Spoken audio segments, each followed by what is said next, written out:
Well, folks, if you're going to spend money on something, it might as well be something you actually like. That's what I always say. That's where the Club Random merch store comes in. That's right, get yourself a cozy hoodie. Look at this. This is really well designed. That's right, get yourself a cozy hoodie to snuggle away your sorrows or some new Club Random shirts. Look at all this shit I have. To attract a partner with similar interests and live happily ever after. I've seen crazier rom-coms, so head over to clubrandom.com and bring home some random. I want to tell you all about Superpower. One set of lab tests, either at a nearby lab or they come to your house, and suddenly you've got over 100 biomarkers staring back at you. This is what healthcare should have been from the start. Proactive, not reactive. Unlock your new health intelligence with Superpower. Make this the year you stop guessing about your health with Superpower. For a limited time, our listeners get $20 off to unlock their new health intelligence. Head over to superpower.com and use code RANDOM for $20 off your membership. Well, in this episode of Club Random Classics, I sit down with my friend Jerry Seinfeld, one of the few comedians who treat stand-up like a science. We break down the tiny details that make or break a joke, the evolution of performing over decades, and why most people misunderstand what great comedy actually is. It's not just funny, it's a masterclass. So grab your favorite beverage or a pen and paper, or both, and enjoy. I must tell you, I got up this morning, it was like Christmas morning. No, really, I have felt that Christmas morning vibe because like Jerry Seinfeld's gonna be here. I am excited too. I got excited too. I've been excited for a couple of days. It looks odd that we're talking about being excited in this position with each other. Sit down. There's a stripper pole right there. I see. But you'll never guess who just called me. Leno. I just talked to him too. But I said, I haven't seen him in a while. I really would love to get together. Maybe the three of us when you're out. That'd be amazing. So that's what's good about these shows, though, which I'm sure you've already discovered. And I discovered with the comedians in cars, people I can't, I'm not calling people up and hanging out. But if you do a show. I said it every week. Yeah.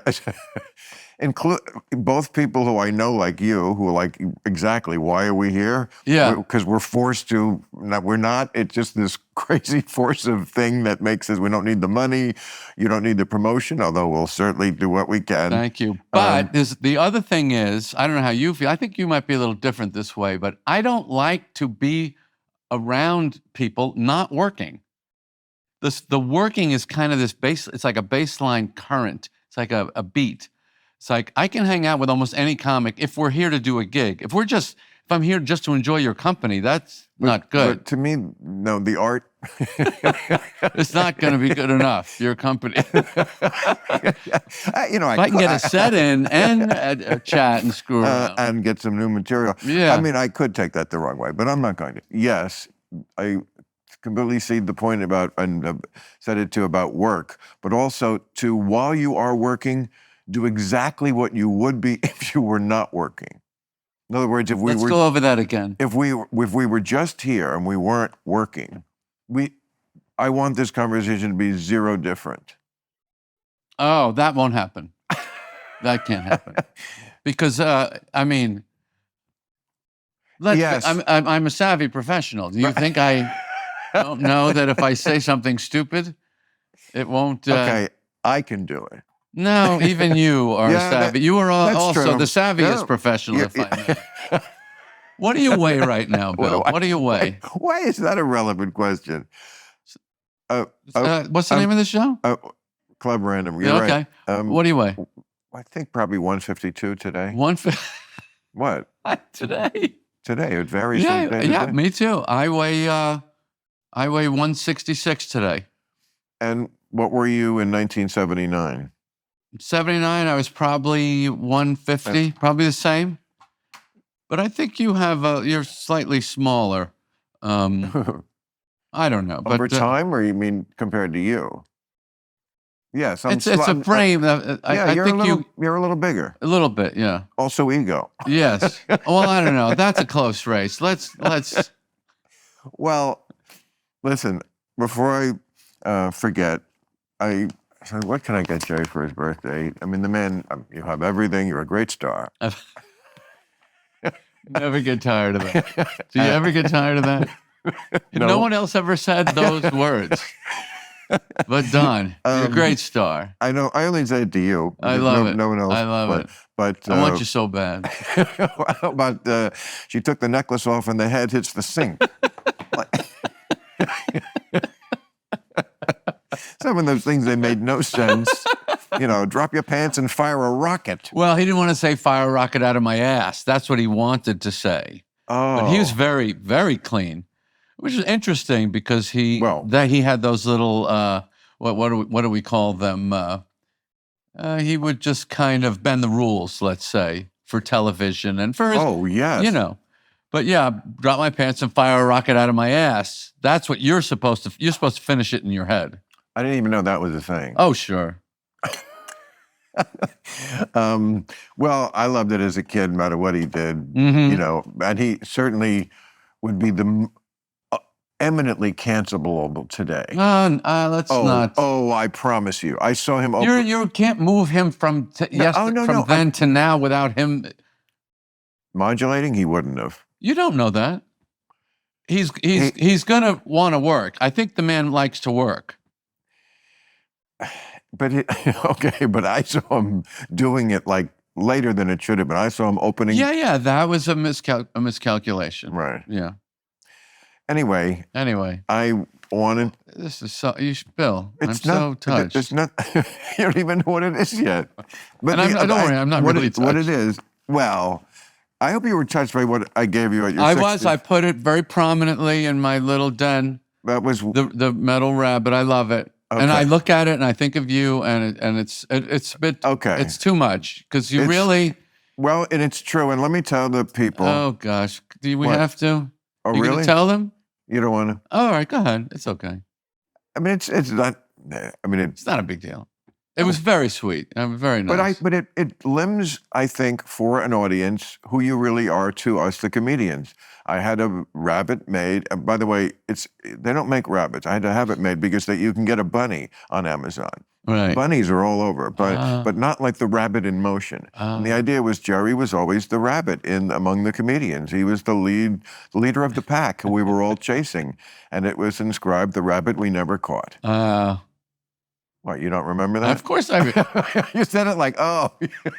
I don't think I read it. Does it say that on there? It does. Oh, I never read it. Oh. I'll go home right after this and read it.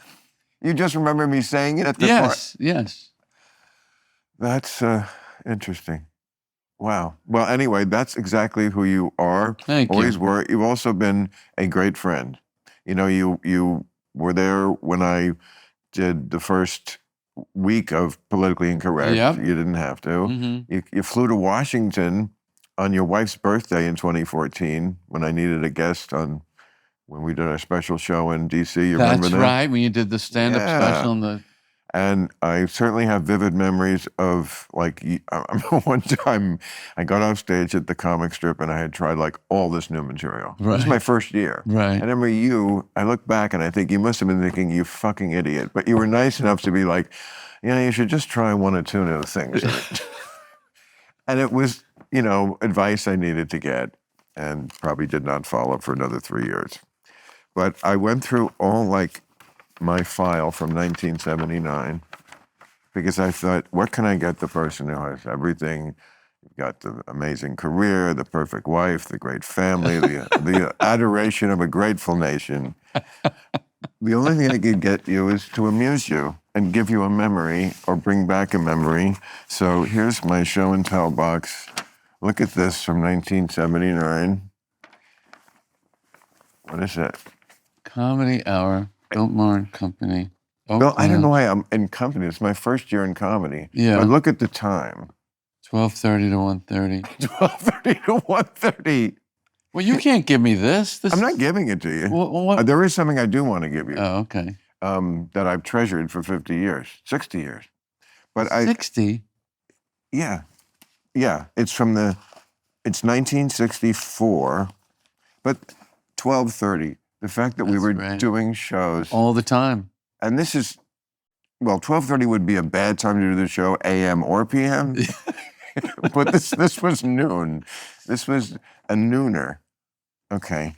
So, all right. So here's the thing I want to have framed, if you like it, for you. See if you can see what this is. I bet you were here. Oh, I'm a pack rat. You're not. Oh, my God. Do you know what that is? Of course I know what it is, and I Really? love this more than anything, yes. Were you there? I live for it. I went many, many times, and I have quite a bit of memorabilia myself. Anything blue and orange that says World's Fair on it, I have it. Not anything. Well, that is the map that told you where all the pavilions and everything was at the 1964 World's Fair. Which, so let's be honest, Bill. What? And say there's a sadness to what the world seemed like to us at this time, what we thought it was, what everybody wanted it to be, right? I was looking at this the other day, and I see the GM pavilion and the Ford, and I thought, nobody bitched about every fucking thing back then. Now every pavilion would have somebody in front of it, like, you're making oil and you can't, nobody would just enjoy the fucking. Well, it's Jimmy Brogan's great heckler line that he used to do when people would start to heckle. He would always say, "I'm sorry, we don't have microphones for everyone." Remember that line? No, I don't. Unfortunately, that's what happened. Right. That's what happened. And yes, it ruined everything. But how do you have this? By the way... Because I'm a pack rat. I'm the opposite of you. Oh, this is a map of the World's Fair. It looks like an architectural rendering. I think they gave it to you so that you could know where, hey, I'm here at the Finland Pavilion. No, really, and we want to get to Muriel Cigars before lunch. We want to get to Muriel Cigars. I remember walking around here and at one point being very tired and my feet were hurting. Yes. Remember how boring the countries were? Yeah. I don't want to see any countries. Right. Let's go to the world. Well, the Caribbean, you'll see that was on there. Yeah. That was kind of a good one. Do you remember the stories of the kids that got lost in there and their parents left them there and they were living off the coins in the fountain to eat corn dogs? I don't remember that, but I do remember kids getting lost there. And if you're going to give this to me? I want to have it framed and then give it to you. Yes, I would love it, and I'll put it up on my wall. Yeah, because this means a lot to me. And you can look at it endlessly. Yeah. Because it's so intricate, and they have all the... Incredible. Oh. Thank you, Billy. That's lovely. See? You can't get that at Sears. No. So, funny that you mentioned Jimmy Brogan. This is what I took out of TV Guide in 1979, the year I met you at the clubs. I kept every one of the fall preview issues of TV Guide that had all the new shows. You know what I'm talking about? Of course. And that was a big event for me when I was a kid. The fall shows, yeah. Like this one I do not remember, but this is a man called Sloan, Robert Conrad. Wow. I loved him. I wanted to be him. Yeah. What a stud. Stars as Thomas Remington Sloan III, a stylish, cosmopolitan, and unnervingly effective globe-circling secret agent, not unlike James Bond, who reports directly to the President of the United States. But look who's at the bottom. Out of the Blue with Jimmy Brogan. And I cut that out because it was like, wow, I know a guy in TV Guide. Right. Like that really... See, like I said, like there was nobody else here. I've read for Trapper John so many times. What? I don't know why. They kept reading me. They never put me on the show. I was desperate to get on in the 80s. So here it is. Trapper John? Trapper John. I didn't know you read for guest starring on... A couple of times, yeah. I know you did the Benson. Yes. You were a regular. Yes. Well, I did 3 episodes.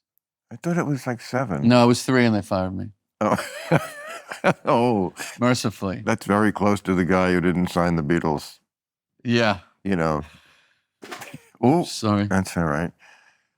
By the way, drink? You don't drink? Or you just have coffee? I drink, but it's a little early, and I'm driving. It is. Oh, you're driving. You drove yourself. Yeah. What a stud. Yeah. But we know how you feel about cars. Yeah, I drove an old Mercedes-Benz diesel here. I mean, that level of car, I mean, I guess Jay has it too.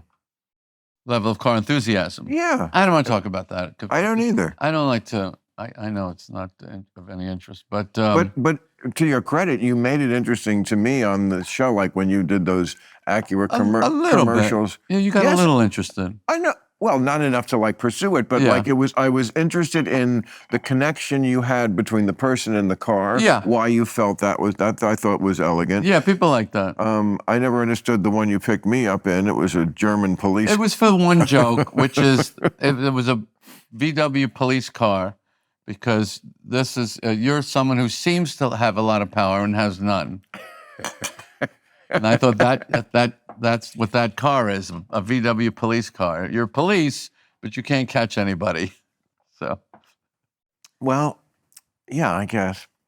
I noticed that, like, in that show, though, like, in your own kind of Seinfeldian way, you did become, like, such a truth teller. Mm. You know, obviously not political the way I do it, but, like, you just used your political capital from the first show. Right.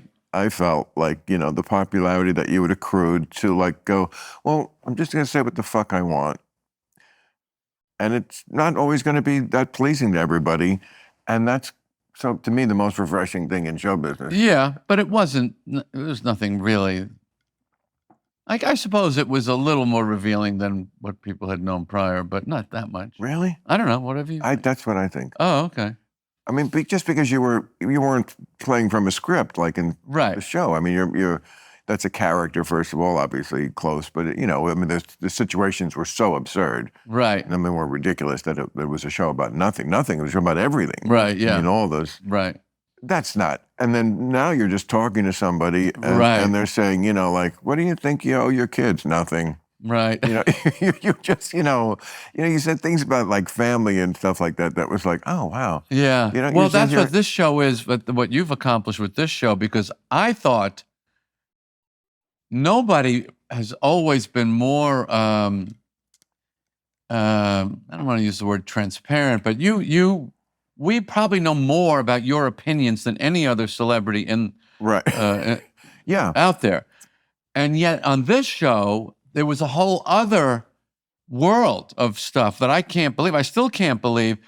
When you were on with, I think it was Mammoth, and you got into a thing about the battery shortage in Germany, that they were trying to go electric when they kind of overshot it. And I'm going, how does this guy stop at that article in the paper and say, I need to know more about the German power grid? Oh, stop. You don't think you know about many, many things? No, I don't. Not like you. Really? No, I watched the show to see what does Bill know that I didn't know he knew. And I'm always blown away. Wow. That one was amazing.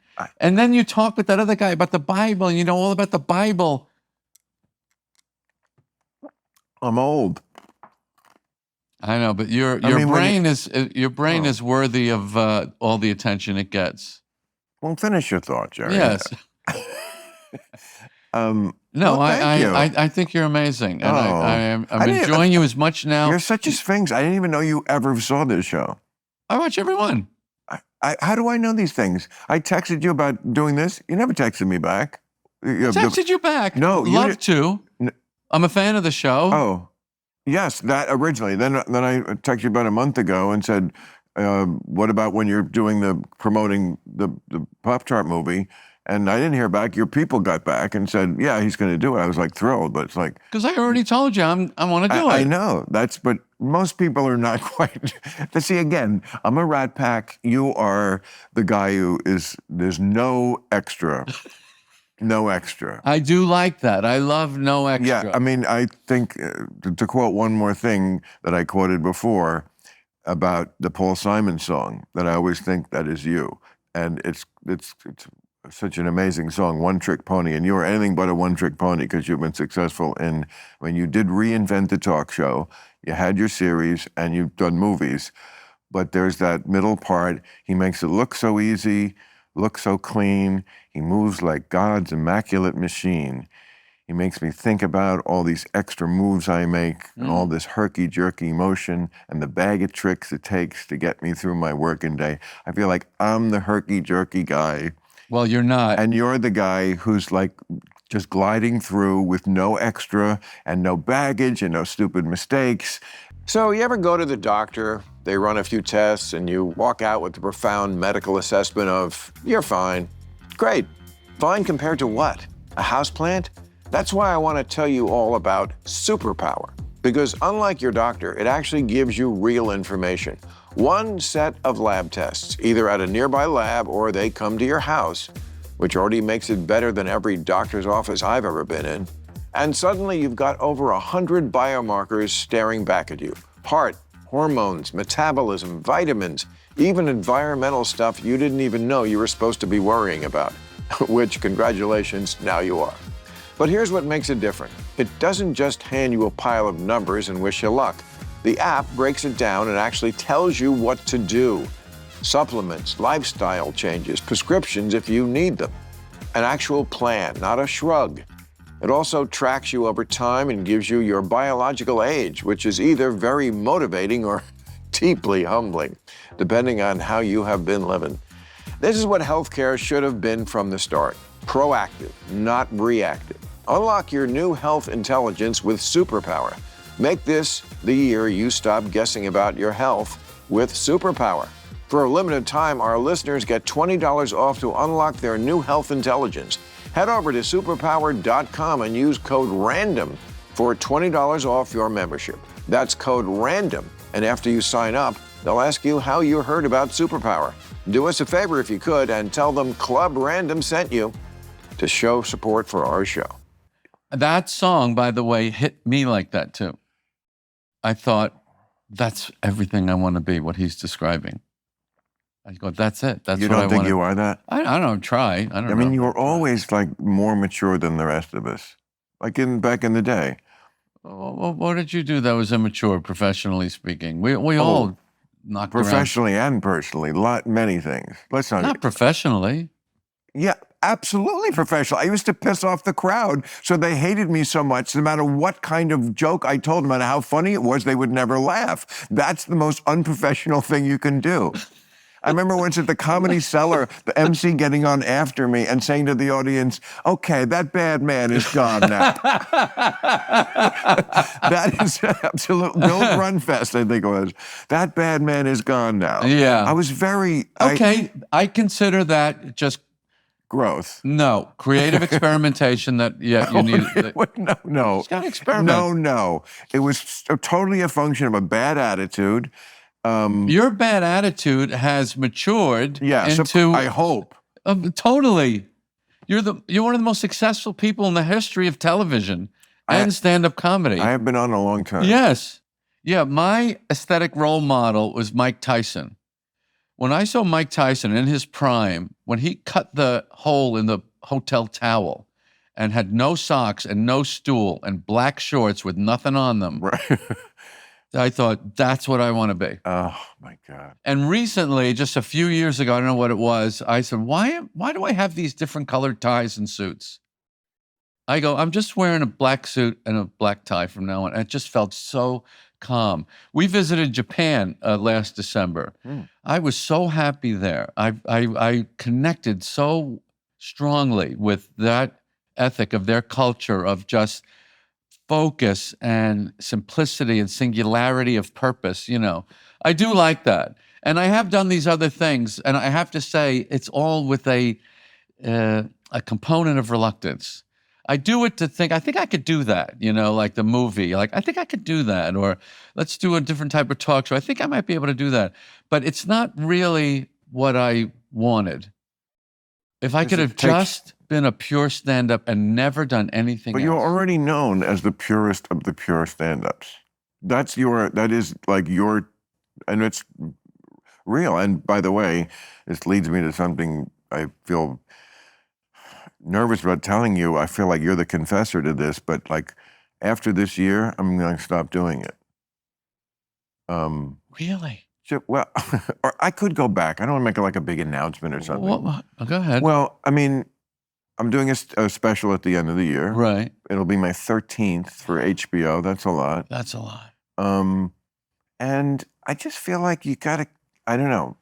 You know, first of all, I put a lot of time and effort into it because, as you know, stand-up is like playing the cello. You Absolutely. can't just walk up there. You have to stay in practice. Absolutely. And I do. Yeah. And I've always loved it. And I'm always working on it.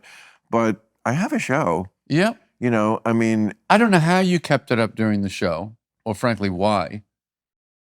But you did. Because they fed each other, first of all. It was so great. And also because I love it. I mean, it's you know, I can be the loosest. I can, you know, the show is great, but there's constrictures there. This is looser, but, you know, what's looser than just you people paid to see me? Yeah. Even if you don't like it, you kind of have to laugh just to get your money's worth. Uh-huh. The way you stay in a movie, even though if it sucks. I don't want to walk out. My father would pay $2 to see a movie and would hate it and wouldn't leave till I get my goddamn mother's. Great. Yeah, he waited till it came to the theater, you know, where there was one theater in Bergen County where the movies would come late, and so they'd be like $2. Yeah. All right, let's get back to... Yeah, so,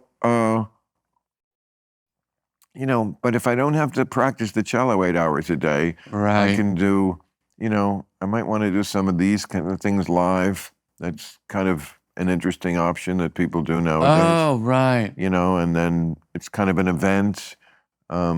Interesting. You know.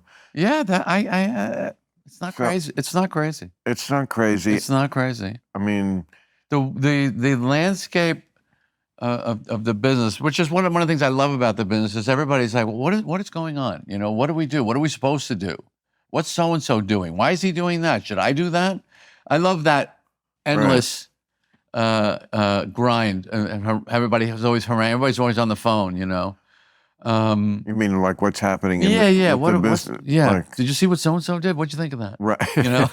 Right. Streaming and, you know. And I think perhaps for you, for whatever feels right for you at this point, is what's right. But that's, after 40 years, that's why I don't want to like make an announcement. This is my final, because I might change my mind. It might be like cutting off a limb, and I have to go back to it. How do you view the show? How do you view real time? You know, how old are you now? 60-something? Jerry, I'm always hot on your heels. Okay. When you well, whatever it is. I'm always a year and a half behind you. Whatever it is. You know. Do you ever look forward, or do you stay focused? Only forward. Only forward. But I mean, do you think, you know, maybe another 5 and no, I can't. Did you ever hear the Lorne Michaels line? I asked him, how much longer do you think you'll do SNL? He says, you know, I think it'll get to the point that I'll feel like I'm slowing down and I don't have the same edge. I don't have the same enthusiasm for it. And he says, when I get to that point, I'll do 5 more years. And I love that answer. I love that answer. I would love for us to compare notes. Who is more addicted to show business, you or me? Because I love it to death today as much as, even more. Everything else in life for me has fallen away, has gone gray. I mean, I loved having kids, and that whole side of my life has been great. But you always have to say that, you know. But but if you're just talking about work, let's just talk about work. We can Chiron it, Jerry. Yeah.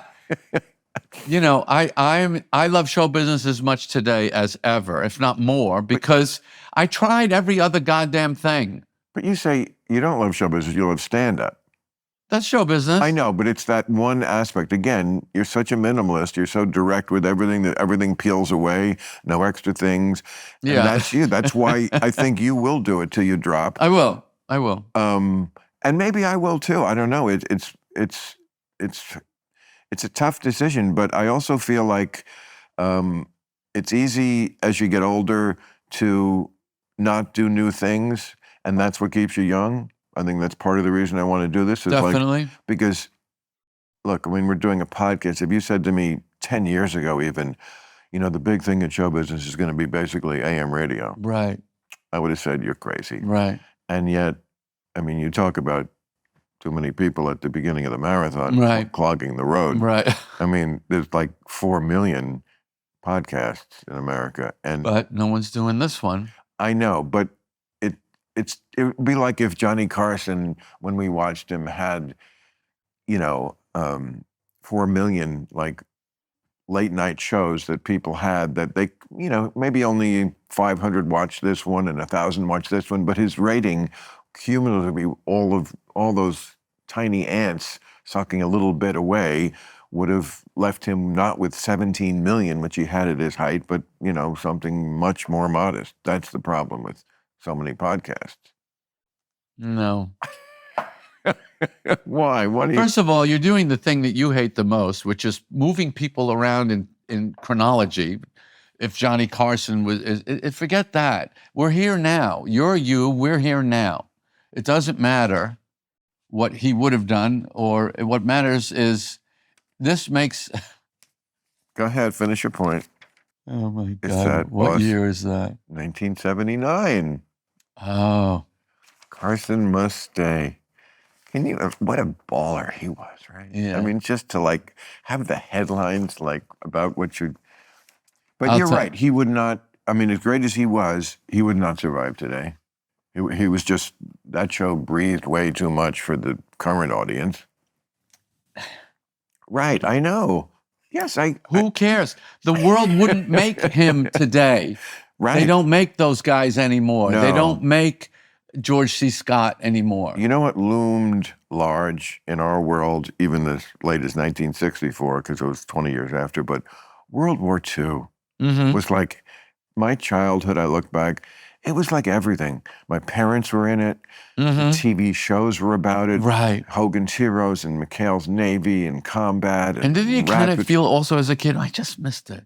I mean, Wish it I was, could have been in that. when I played Army, I played World War II, and Yes. it wasn't, and there was no nuance to it. We were good. Yes. They were bad. Yeah. And, It was like a big hug musical. That's what World War II was. Here's a musical for everyone, Yeah, and everyone was involved in it. Like, nobody was ever like, yeah, I'm just doing something different these days. Yeah. No, you're not. World War II. But anyway, I'm still not quite to the essence of why it feels right to you to not do it anymore. I don't know. Because it's the cello, and are you that's part of travel and travel. writing? How much time? How do you? No, I don't love even, it. How do you do a TV show That's- and do any stand-up stuff? I mean, I'm not married, no kids. Right. All my time is mine. Right. So that's one way. I like that. I mean, you know me. I think we're very similar to this. I love the tinkering. I love I put that word in front of this thing and I move this over here. It's like putting together a Rubik's Cube. Yes, exactly. And I move this here and now it all fits. For 6 months it was good, but now it's great because Yes. and I feel bad for those audiences that last 6 months. Right. Because but it's same way in a relationship. I always felt like, oh, if I only knew what I learned on her. Yeah. With you, I would have been a lot better with you. Yes. But I can't, we can't reverse time. But you didn't answer my question about real time, What was that? which is, do how you long? think of how many years? First of all, Well- you're at it 25 years? Real time. Starting with well, that's politically incorrect? well, it's 31. That Okay, went on- 31. That counts. Oh, I know. So I know. what do you think? Well, I certainly wouldn't want to quit now because No. I feel like I'm at the top of my game. Absolutely. And lots of people tell me that, and that's why I put out this book, Jerry. I signed it to you also, but I have a book. How'd you do coming. that? The strike. With the same glasses even. the strike. It's amazing. The strike. Ah, I had 5 months and it's all the editorials we do at the end wow. that I put together in a way that made sense. Of course and you did. Edited them. No, I put a lot of work into this. Oh, I'm sure you did. Shut up. But I think what stand-up is for you is what writing that editorial at the end of the show is for me.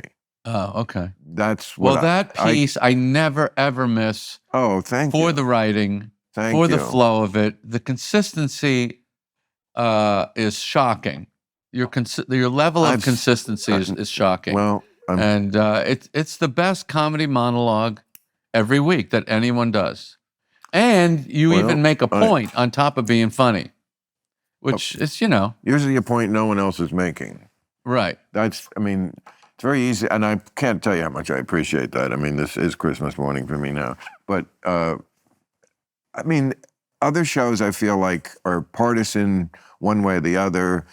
I rarely hear a thought that I haven't heard anywhere else. That they will amplify it and get right. But their audience doesn't want to. The audience today just mostly wants to hear what they already believe, and they want yes, Trump's an asshole, and Trump is an asshole, and I certainly have done my share of jokes about that. But I'm always trying to say something that's not breaking a news story, but breaking a new way of looking at a news story. Right. And consider this and. It's just fantastic. Thank you. It's fantastic. Well, I appreciate it. And you know what? I don't know. Like when you would go on Larry King, that was always so great. Yeah, I love that. It was great. That show, don't you think? Yeah. There's a hole for that show. I think it's Joe Rogan. I think what? You just put your hands up like. No, what I'm getting at is I thought special about that show was it was 9:00. Every night at 9:00, Larry King was going to be sitting with someone who could probably be of interest. Yes. And that was a great TV. That was great TV. The set I thought I loved the multicolored dots, the blackness. Not like he was the greatest interview in the world, but he was good. Well, that's why I compared him to Joe Rogan, because they're both minimalists. Both of them do zero research by their own admission. Right. Like I think Joe would say the same thing Larry said. I want to be the audience. I want to be the guy who knows nothing about you. I know, but he's on for 3.5 hours. Larry King is, it's on at 9. You're wandering around the house. You're looking for something to do. Who's on Larry King? Right. That was a great thing. I can't believe they haven't tried to replace that. I don't know who would do it, but well, they did. Piers Morgan did it for a minute. Yeah, he wasn't right. I don't think it's the fact that there's nobody right for it. I think it's the fact that the audience is different. I mean, we don't have. Well, that was one of the last shows. Well, it wasn't really a hearth show, but like in our. It was a hearth show. Okay, so like in our youth, but not to the level like in our youth, like when there was 3 channels and all the new shows were in that issue of TV Guide. Mm-hmm. Like the family had a communal experience with television. Mm-hmm. Don Rickles, we all remember like it was an event when he was on the Tonight Show, especially in the summer when we could stay up. The famous one where he threw him in the Japanese bath. Remember, he's getting the massage. I mean, it was amazing, that throw, by the way, that he was able to do that. Why are you saying it was staged? It was quite a jiu-jitsu that he... Oh, Johnny threw him. Yeah, yes. When Johnny threw him in there. Johnny was a mean bastard. And like, you don't fuck with Johnny. I mean, that's the other thing about Johnny. He could be terrible to people. But everyone at that level should be terrible to people. No, you don't mean that. I don't really You're not mean terrible that. to people. I'm not. But when you hear someone is, I can't believe anybody thinks anything of it. I think there's levels to it, and I don't think everybody is. I think he was especially when he drank, he just had a really mean side to him. Right. And he could close off. I read that biography by Bushkin, remember? Right, yeah. Bombastic Bushkin, right? And I felt it was so true. I don't know it's true, but everything I know about Johnny, and it wasn't kissing his ass, and it wasn't covering anything up. He said he was just as cold as that. His mother was like, yes, he very was cold to him. But in a way, it made it easier to watch him. I can't watch people that want me to fill that need for them. I can't do it. I agree. They're exhausting. Yeah, I totally agree. Just a bombastic Bushkin. Don't you think that joke was his intense jealousy of Dr. Vinnie Boombatz, Rodney's great doctor? Oh. I think Carson loved that joke so much. he wanted his own. And of course, he would steal when it suited him. I'm telling you, that's what I mean. He was just a badass. He broke into his wife's apartment. You know that? I don't know. That's in the book. It's like when they were going through the divorce. Yeah. Yeah, I mean, like, did really badass things. I don't know if that's badass. It's just bad. Yeah. Well, I'm just saying, you didn't fuck around with him. And yes, I do remember. What'd you say? What did he do? That bombastic Pushkin was.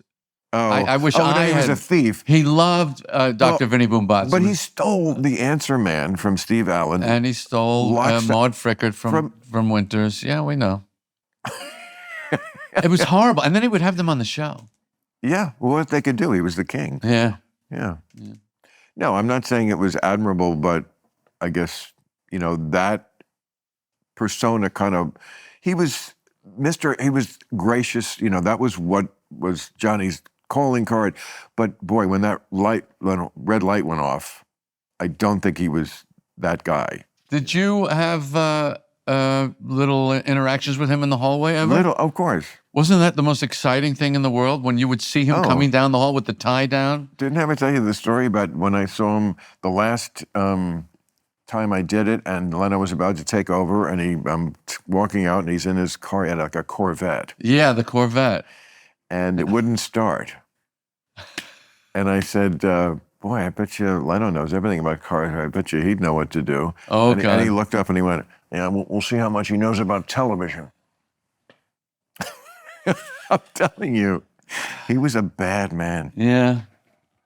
Well,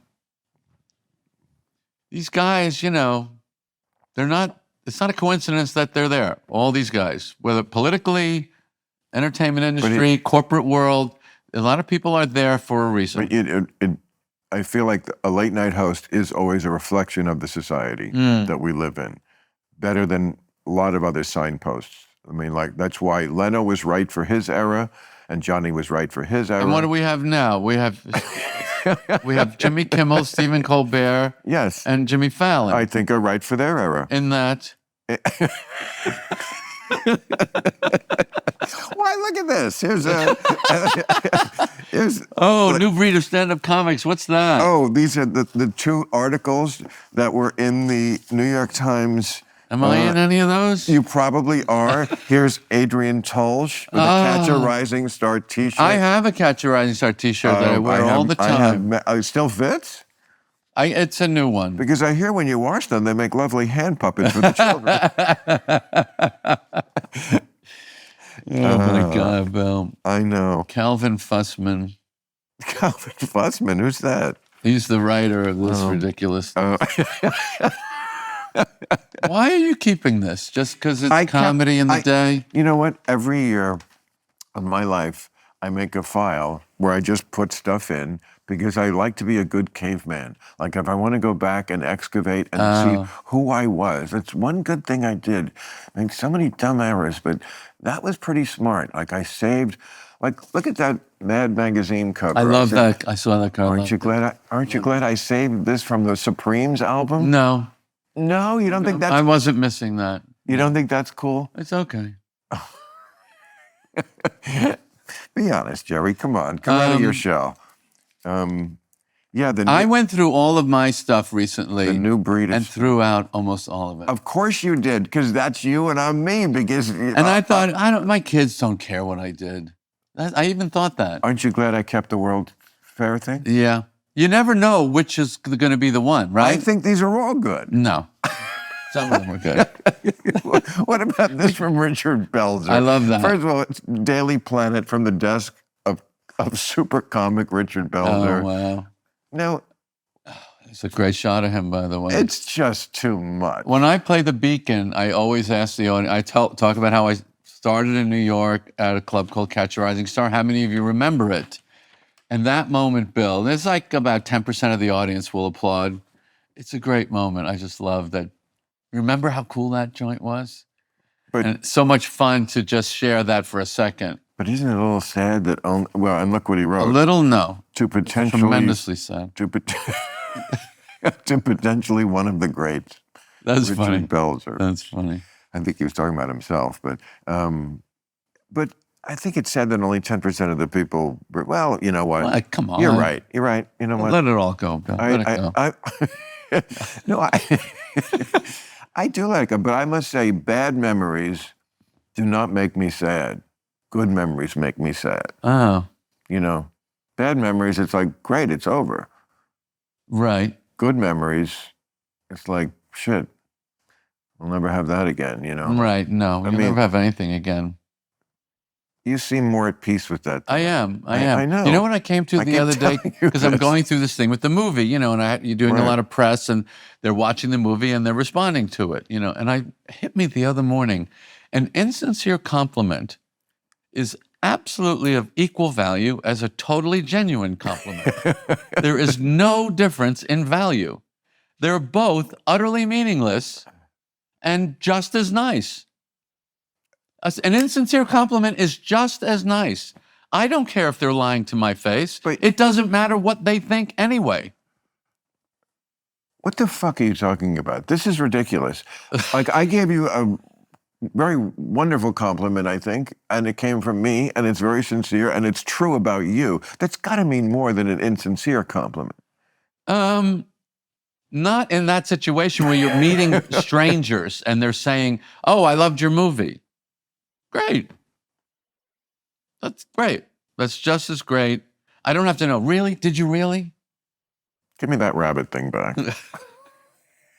A compliment from you who knows me, That's what I'm saying. that's different. Oh, okay.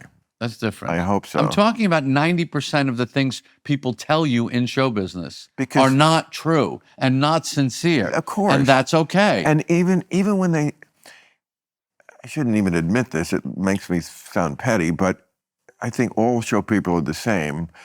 Sometimes people will give you a compliment and you still don't like it because it's like, yeah, but you noticed the wrong thing. yeah.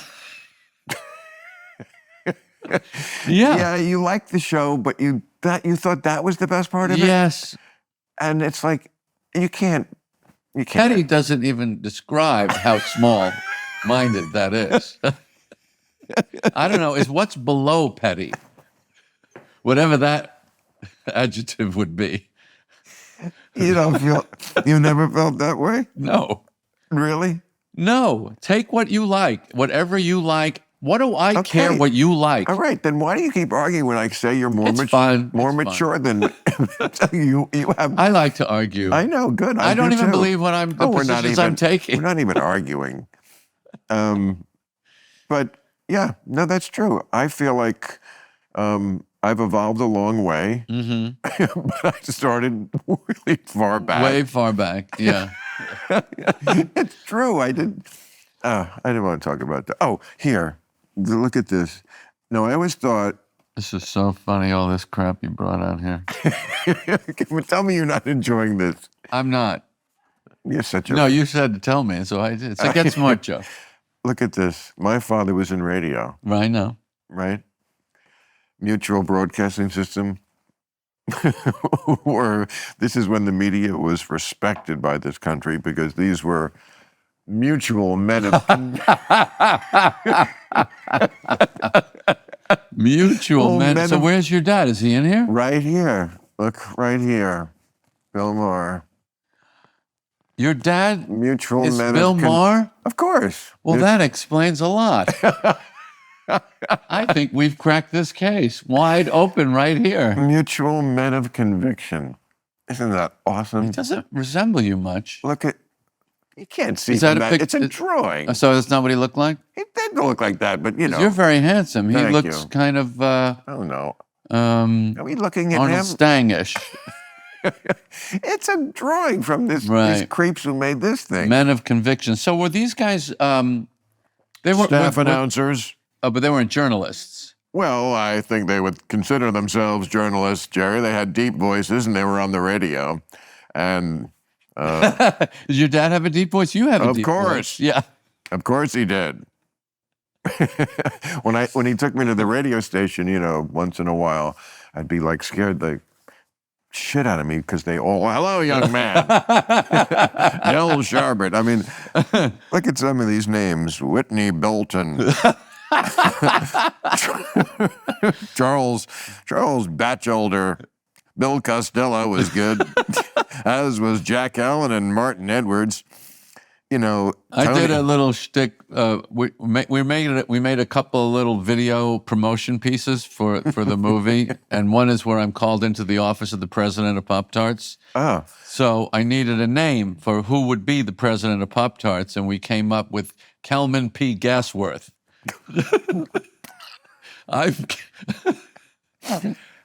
oh. He says, I'm Kelman P. Gasworth, the president of Pop-Tarts. And I'm sitting at the end of this long conference table, and I go, oh, I just made a whole movie about Pop-Tarts. He goes, well, did you know? I can't wait to see this movie. It's fun. It comes out on Netflix. Friday. So it's funny because when I read about this, I thought it's both you making a movie about Pop-Tarts, it's both inscrutable and inevitable. Like, that is a great line.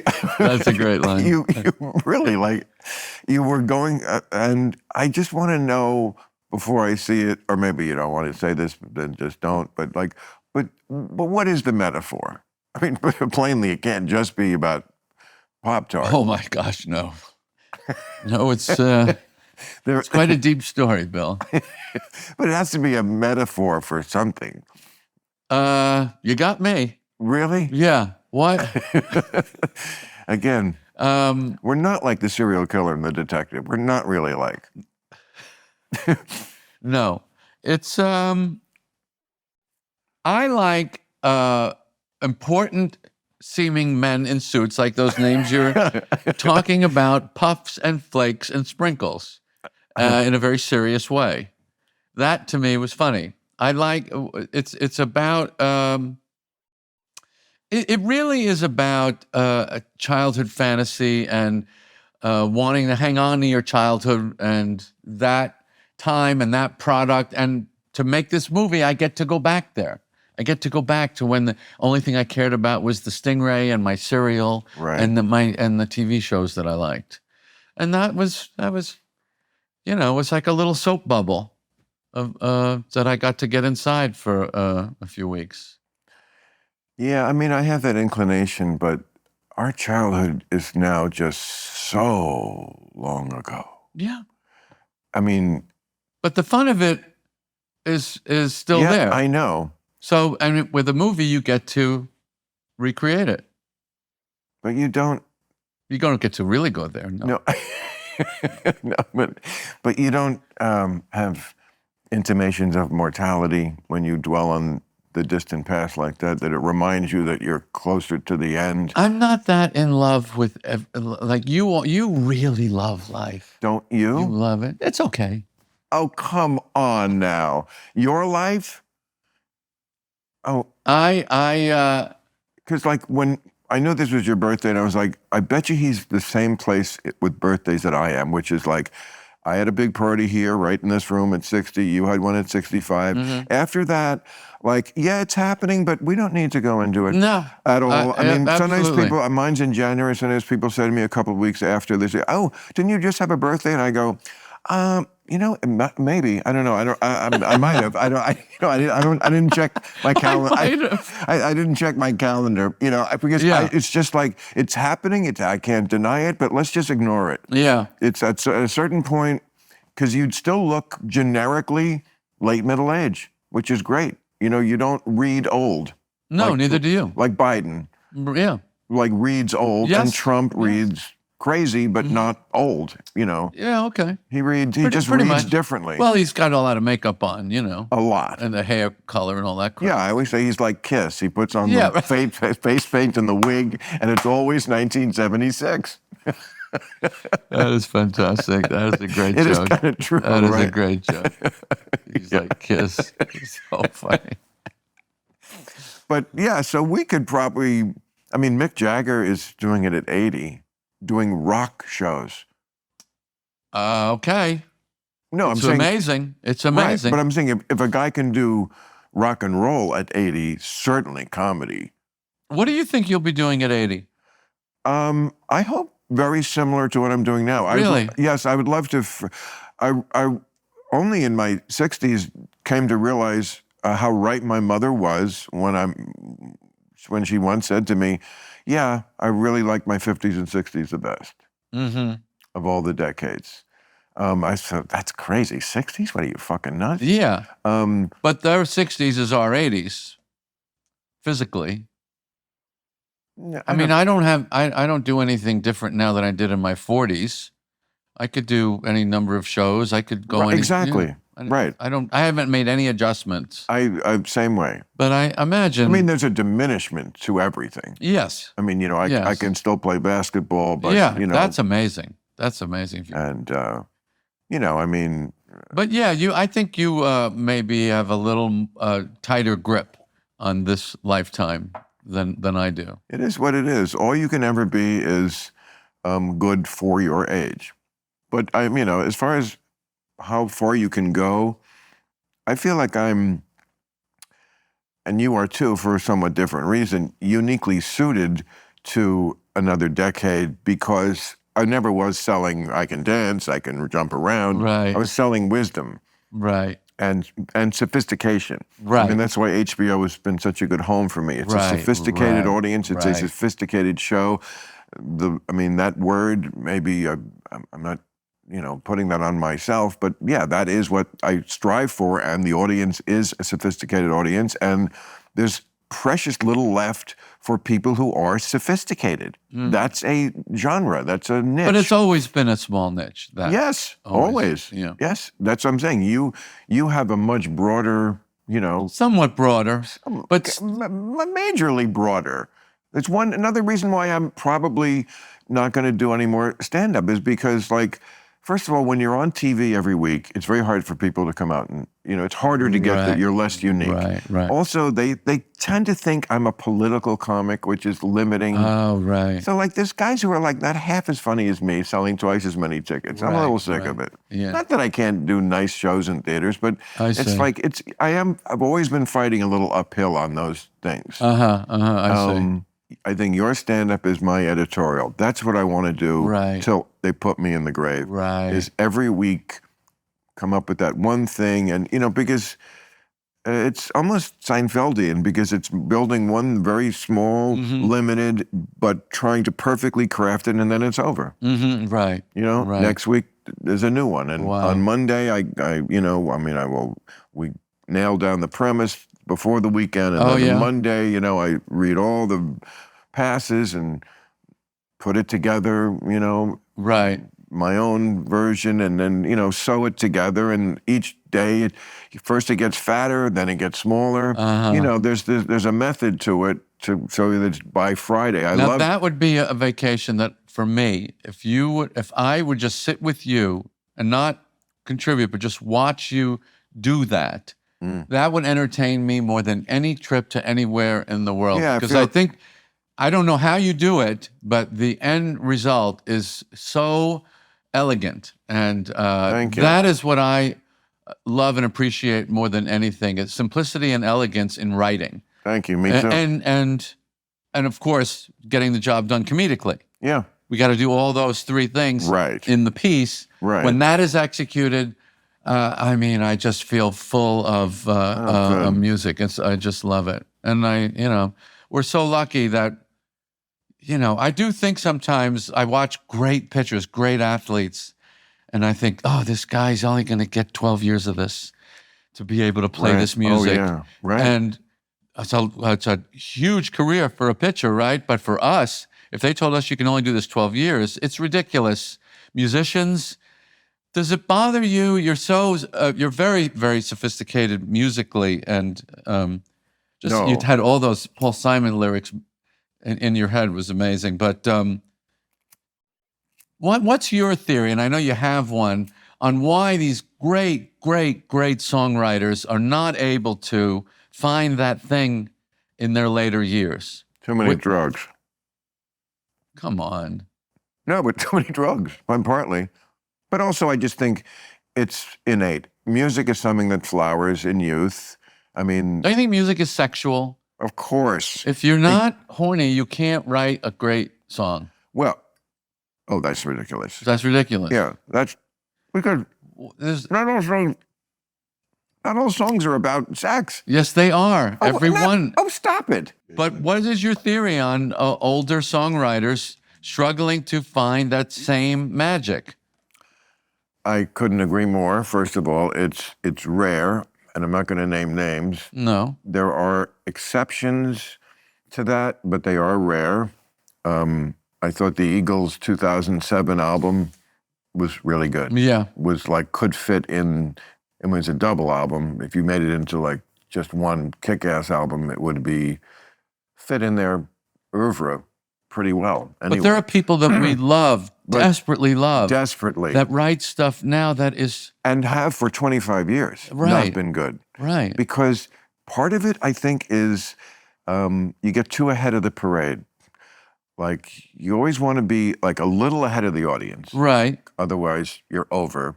But not so far ahead. They're like, what? Right. And I think sometimes you're so good that like, oh, I've done that and this would be different. It's like, yeah, but I just want to, you got to hit that sweet spot where it's striking me as something a little different, but not so alien that me, just the young man in the 22nd row, can't appreciate it because I'm not a musician.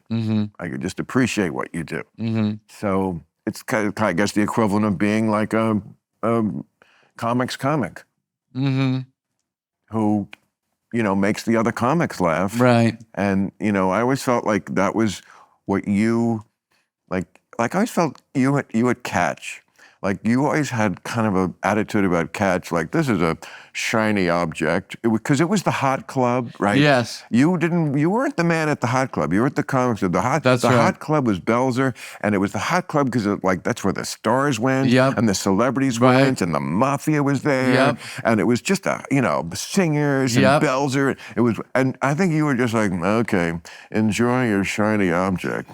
Because I'm going to just do what I do, which isn't quite as flamboyant as some of this other stuff going on, and I will be the bigger star because I'm going to be on television, which is a cool medium, perfectly suited to me. I bet I read that on you. And you can read it, but I never thought it or felt that. But it turned out to be true. Yeah, well, you have an amazing eye for those kinds of things. I just, in those days, Bill, I wasn't. But I just felt like that the fact that it was ill-suited to your exact persona. It was to your credit because, again, that wasn't what was going to make you a star. Jumping around on the piano and all that. Same as the Comedy Store out here. A lot of stuff that looks great in a small club, but you had your eye on the prize. I did. And when I would see those, sometimes they would come to the comic strip and struggle. And I would realize, oh, they're out of context. And it's not working. And that's not what this game's about. This game is about put me in any context and I'll make it work. Right. That's the bigger game to play. Yes, you and I had an argument many times about, is there such a thing as a bad crowd? Oh, yeah. And I, of course, took the position, yes. When they don't like me, they're bad. Yeah. And you took the position, again, more mature, goofus and gallant, always. Yeah. Gallant believes, and you're right. There's no right. It's just it's just a sport. You're playing. It's a better attitude to have. Right, yes. You were like. But you're also right. Of course there's bad crowds. Yes, but you once said, of course they're in a bad mood. Why do you think they're at a comedy club? You're the doctor. Yes. They don't come to the doctor when they feel well. Right. Yeah. So that's funny. It's another piece of advice I remembered and put into practice a mere 17 years later. No, I got around to everything. It just some people just takes a long time. Yeah. What about? Everybody's. Who cares? See, this is not why you're not afraid of dying. Everything that comes into your head is, who cares? It's not that. But don't you feel that changing? I'm 70, and I really feel things changing in my perspective. Names I haven't. Who is this singer? All these things, even politics, even social movements. I'm reading a lot of Marcus Aurelius. Have you ever read that? In college. Yeah. Absolutely.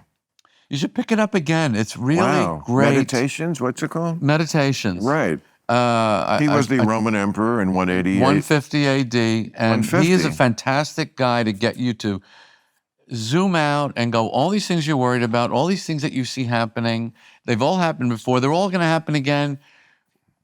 Everything that you're worried about is much smaller than you make it in your head. That's his basic message. And being told that by the Emperor of Rome in 150 AD Right. is a very nice daily, I read it almost every day. I'll read a page or two. And I love to imagine him in his bedroom there, the leader of the entire world, an emperor, a Roman emperor, and saying, yes, you're going to talk to a lot of annoying people today. That's what every day is like. Why are you surprised? People are annoying. I like to imagine the peasants of 150 AD. Hey, did you hear the emperor has a new treatise out? Oh, great! I can't wait to pick it up. He was like the Sam Harris of his day. He had the morning meditation and yeah. By the way, if people want to have an image of who Marcus Aurelius is, think of the movie Gladiator. Yeah. And he was played by Peter I thought it was Joaquin Phoenix. He played the son. Oh, Marcus the screw-up son. Who kills his father. Right. He kills Marcus Aurelius in the beginning. But not in real life, though. I think he did. No. No?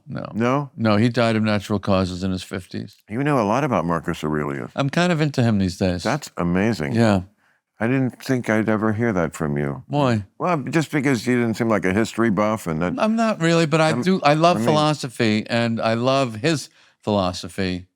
And I just find it helpful. I like shrinking things down. Yes, you do. Yeah. Yes, you do. And you do it better than anybody. Oh, thank you. I mean, I always say that about you, like the act that like every single person can love, and the most intelligent person in the room is also not insulted by it. Right. And that's I feel like excellence is always getting to that golden mean. Yes. Of like the two things that are in opposition, but somehow you bring them together. Right. You know. Well, that's what I think you might find that in Unfrosted, the Pop-Tart movie. It's a silly idea for a movie, and the jokes are silly, but as we know, there are no silly jokes. They're either good or they're not. And you'll find there's a level of sophistication in the silliness. That is my ultimate. When I first saw Monty Python when I was a kid on PBS in the early 70s, I lost my mind. The sophisticated silliness that they were doing absolutely lit me up like this is everything that I want, everything that I love. I think Get Smart had that. I think Peter Sellers had that. He's acting dumb, but there is such a sophistication to it. It's because, as we know, as comedians, acting dumb is really not, Laurel and Hardy are not stupid. No. I wasn't a Stooges guy, but Laurel and Hardy is elegant and sophisticated. You were not a Stooges guy? No. I didn't like Mo. He's I don't think he's funny. Curly, he was carrying the whole damn show. But we were 5. I wasn't. I watched comedians when I was 5 years old going, this guy's got nothing. Did you watch Did you watch Officer Joe Bolton? Of course. Okay. Didn't he introduce the Three Stooges? Wasn't that his? Yeah, he had the Stooges. Okay. I watched it. And Superman also? No, they didn't have Superman. They had those movie shorts. Superman just stood by itself? That was a real series, yeah. Oh, I remember. Yeah. And still pretty good, by the way. I've been watching that lately. To me, George Reeves is the greatest Superman of all time.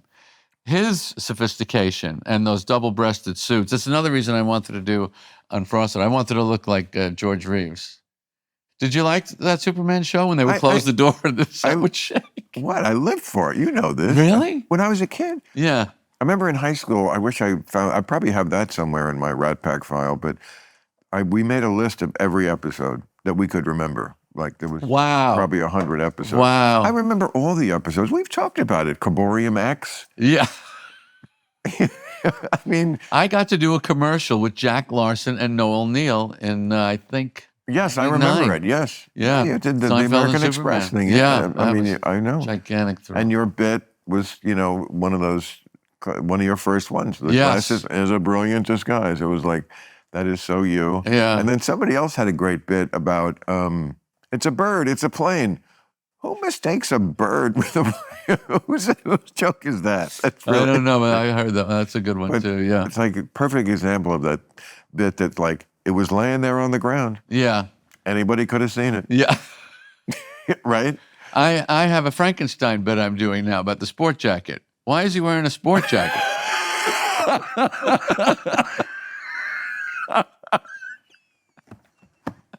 That's great. It's an AI bit. That's It's a part of really an AI great. bit about making fake brains is risky. We can see that from Frankenstein. Oh, that's funny. That's a great joke. Yeah, exactly. And he goes, well, I thought maybe we'd go someplace nice afterwards. No, it's Romania in 1820. There's no place nice. No one's going to say to you, I'm sorry, Mr. Stein, it's jackets only this evening. That's hysterical. That's funny. I talk about monsters now with, the toxic masculinity that they're always talking about. It's true. Men are toxic. What are we talking about? When you say I think lacking? men have been ruined by the phone Yeah. and pornography. And it's rapey. It's domineering. It's not. It's just. And this is what young men see. When we were kids, it was if you had a Playboy, Right. that was huge. Yeah. Now they see horrible things. Yeah. I can't imagine. Choking and spanking. Oh, God. What? What? That's horrible. I know. I mean, what these kids are when you think about how innocent our childhood was. Yes. The level of innocence is just like from a different. What? Yeah. Oh, absolutely. And we can't fix it, Bill. They broke it. Why do you think I'm always trying to fix it? There's a difference between being, trying to remedy something and just being amazed by it. Like age fascinates me. And people say, oh, don't worry about it. I'm not worried about it. Oh, I'm I just see. fascinated by it. Right, I'm fascinated right. by different generations. I'm fascinated by how different, the differences that I could see in my lifetime. Right. Yes, like- I know. Or And if- I said to my mother one time, who passed about 10 years ago at the age of 99, and I remember asking her one time, do you remember when cars suddenly became popular? She said, oh, yeah. Yeah. My mother, when she was born, there was no cars around. When my mother was born, women couldn't vote. Right, 1919. Yeah. Women got the vote in 1920. right. I say to my kids, your kids are going to say to you, you mean they let people just get in cars and go as fast as they wanted? Yeah, for the most part. I mean, there were laws, but people did pretty much whatever they want. My grandma. Didn't they crash and Yes. die all the time? Yeah. Yeah. Well, and children died often. Yeah. They get kicked by a horse on the farm. Mm-hmm. And, that's why they had a lot of kids. They expected a few of them to. So better or worse, the way we value life today, or the way we were so much more casual about it in years past? I mean, it's so easy to say, oh, back then. Please. We are so seduced by, and I am as much as anyone, by creature comforts and convenience. Yes. No, I don't. With all the bullshit going on, we live in the most amazing fucking times. Yes, I mean, yes. the climate change is probably going to get us at some point, but it hasn't yet. Right. We walked out here today. We weren't like evaporated by the rays of the sun or something. I mean, it was a beautiful day. Yep, The grass yep. is green. The sky is blue. I Yep. know it's really not. There's lots of things going on behind the scenes that are horrible, blah, blah, blah. But we're still living in that time where we're basically, yes, health certainly can rear its ugly head, and there's lots of poisons everywhere and lots of terrible things, and Trump could do this, and democracy, and blah, blah, blah, nuclear war. But for the moment, when I'm sitting at dinner with people, and they're like, oh, the world's ending. Look around you, you dumbass. We're at this fucking awesome restaurant. They're bringing you this food. It's probably this dinner's gonna cost $700. You're not even gonna fucking blink at paying the check. Shut the fuck up Yeah. about how terrible things is. When I'm not gonna lose my nervous system about Trump again. If he ends the world, he's gonna end the world. I'm not gonna fucking go nuts again if he wins another term. I just can't. I hope you have that wherewithal. Well, what are you going to do? I don't know. Getting, I'm trying to stay right there. yes. I'm trying to stay what are you right going there. to get anxious like a millennial? No, Yeah, it's right. you know. Exactly. That is, I mean, that generation, especially the Z generation, Ugh. or what do you know? But your kids are great. Thank you. I mean, I think with great parenting, you can still make great kids. Sure. Well, you don't really make them. You have a hand in it. You're like the manager. Yeah, you're the manager. If You give them can- advice, they take it, they don't take No, it. like the manager of a team. Yes, they say that's right. A good manager. A good can manager- affect like 6 to 8 games a year. That's right. That's You right. think that's all a parent can do? I have no idea. But wait, you raised 3 kids. It's mostly what you didn't do wrong, really bad stuff. But mostly the way we were raised, you were kind of left to your own devices, and you're in a fairly healthy environment, and hopefully you make decent choices. Yeah. And the same is true today. I remember that night you and Chris Rock were in my dressing room before the show, and I asked him something about, oh, your kids, do they play together? And you both went, Bill, the wives handle that. And I got, okay, I see. Yeah, I have the most amazing wife. I really I know love you my do. wife. Right. I got to a point with my wife now that I can't believe how great she is, because I can't really say that, but Well, you know, I mean, in the that's single awesome. world, it always runs out of gas, and I found a woman where it never Well, runs out. I'm always that's excited to see yeah, her. that's great. We always have fun. I I love can talking see. with her, and it's fun. It's fun, but it's again, it's a little bit of luck, or maybe it's instinct. I don't know. But are you an empty nester now? Not yet. My son is finishing high school. But you will be. I will be in a few months. Yeah, And is that a big changeover? that's what people say. But Justin and we feel we're good. So it must be it's got to be a big difference without the sound of children It is. frolicking. But Bill, all these things. What? I feel like you're going back to like thinking that I am somehow ruining the passage of time, and I'm just remarking, and I'm Okay. fascinated by it. I'm fascinated, and I enjoy that that's over, and now we're doing this. And Right. anything else in life. Okay. Well, you just characterized what I think about maybe quitting stand-up. Okay. I've enjoyed Okay. it, but maybe. That's cool. That's very No. cool of you to let your mind be that free. That's cool. I mean, I think it's always great to stretch. It is. To put yourself out of your Or just comfort change. zone. Just change Just the change, menu. right, Change. change. We're doing this now. Yeah, exactly. Right. Because, at our age, it's an ageist country. They're always going to try to move you out. I mean, it's the nature of what? Not in our thing. Nobody cares how old you are. Well, that's another reason why I would add it to the hopper about me maybe getting out of it. I do think there is a generational element to stand-up, because humor is not something that translates through the ages that well. And like the humor of today is a lot more about feelings, nothing more than feelings. And like people want to see someone of their own generation. I get it. Of course, but they also want to see people that can really do it. I understand And that. some can and some can't, and Yes. it's irrespective of age or anything. Yes, that's true too. But you're an icon, Thank you. But, I'm gonna be nicer when you give a comment. I need to be nicer. I didn't mean it like that. Okay. I just meant, you don't have to, all you have to do is put your name in the paper, Right. and it'll sell out. Right. Maybe if I was there, I would still do it. Right, I see. That would be an element that would influence me. I see. Probably not. I think I'd still make this decision. Right. Right. But yeah, it makes it a lot easier, I mean, the audience that comes is certainly a great, look, it's a love affair, because Yes. anytime they're paying a hard money ticket to see Yeah. you, Yeah. they want you to do what you do very specifically. Mm-hmm. And I just want to do it for them Right. so right. well, I'm getting sad, Bill, that this show is almost over. I really was looking forward to this as much as you were. Oh, good. Because it's you. And I also just love the vibe of this show. Well, and I have one more thing to show you. Oh, boy. From my thing. This was my father's. How I Met Hollywood's Biggest Stars by Bill Maher. This is amazing. What in the world?